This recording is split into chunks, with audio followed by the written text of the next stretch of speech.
Hi this is Nagu. இன்றைக்கி வந்து பார்த்திங்கன்னா ஒரு ஹெல்த்தியான ஒரு ரெசிபி தான் குழி பணியாரம். எப்பவுமே ஆவியில் வைக்கிற பொருள்லாம் ரொம்ப உடம்புக்கு நல்லது தான் சொல்லுவாங்க. ஸோ இன்றைக்கி வந்து பார்த்திங்கன்னா குழி பணியாரம் ரெசிபி தான் செய்ய போகிறேன். வாயில் சரியாக வரலன்னு நினைக்கிறேன், தப்பாக இருந்தால் மன்னிச்சிக்கோங்க.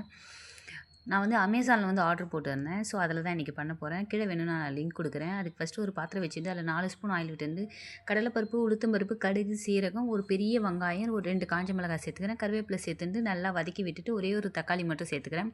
நீங்கள் வேணும்னா வெஜிடபிள் கேரட் அது மாதிரி கூட சேர்த்துக்கலாம். நான் இன்றைக்கி வந்து எதுவும் சேர்க்கல. அதுக்கப்புறம் வந்து பார்த்திங்கன்னா ஒரு அரை ஸ்பூன் அளவுக்கு மட்டும் நான் மிளகாய் தூள் சேர்த்துக்கிறேன். இது தனி மிளகாய் தூள் தான், கொஞ்சம் காரம் அதிகமாக இருக்கும். அதுக்கப்புறம் உப்பு லைட்டாக சேர்த்துட்டு, ஆல்ரெடி மாவில் கொஞ்சம் இருக்கும், இதில் லைட்டாக மட்டும் சேர்த்துட்டு, ஏன்னா மாவில் கொஞ்சம் கம்மியாக இருக்கிற போல் தெரிஞ்சிச்சு. அதுக்கப்புறம் மஞ்சள் தூள் சேர்த்துட்டு, பெருங்காயத்தூள் சேர்த்துட்டு எல்லாம் வதக்கிட்டு அதுக்கப்புறம் மாவில் சேர்த்தாச்சு. மாவில் சேர்த்ததுக்கப்புறம் வந்து பார்த்திங்கன்னா நல்லா கலந்து கொடுத்துட்டேன். நல்லா கலந்து கொடுத்ததுக்கப்புறம் இது வந்து பார்த்திங்கன்னா புளிச்ச மாவு தான். நார்மலாக இட்லி தோசைக்கு மாவில் கூட நம்ம இதை ரெடி பண்ணிக்கலாம்.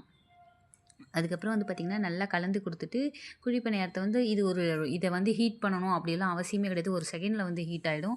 நான் வந்து நெய்யில் இன்றைக்கி செஞ்சு கொடுக்கலாம், பசங்க ஈவினிங் வராங்க இல்லையா, நெய்யில் செஞ்சு கொடுக்கலான்னு சொல்லிட்டு வந்து பார்த்திங்கன்னா நெய்யை சூடு பண்ணி இருக்கலாம். ஆனால் நான் கொஞ்சம் சோம்பேறித்தனத்தினால சரி எப்படியும் கரைஞ்சிட போகுதுன்னு சொல்லிட்டு அப்படியே குழி பணியாரத்துலேயே விட்டாச்சு. ஸோ நெய்யில் விட்டுட்டு அதுக்கப்புறம் வந்து பார்த்திங்கன்னா கலக்கி வச்ச மாவு வந்து எல்லா குழி பணியாரத்துலேயும் வந்து ஊற்றி விட்டாச்சு. இதனோட ப்ரைஸ் வந்து பார்த்திங்கன்னா ஷிப்பிங் சார்ஜெலாம் போட்டு 304ன்னு வந்துச்சு. ஏன்னா ஆக்சுவலாக 274 சம்திங் என்னமோ தான். இதனோட ப்ரைஸ் வந்து ரொம்ப கம்மி தான்.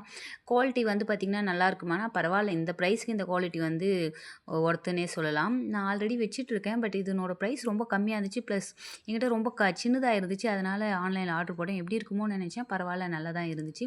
அதுக்கப்புறம் குழி பணியாரமும் ரெடி ஆயிடுச்சு. வாங்க சாப்பிட்லாம். அண்ட் தேங்க்யூ ஃபார் வாட்சிங்.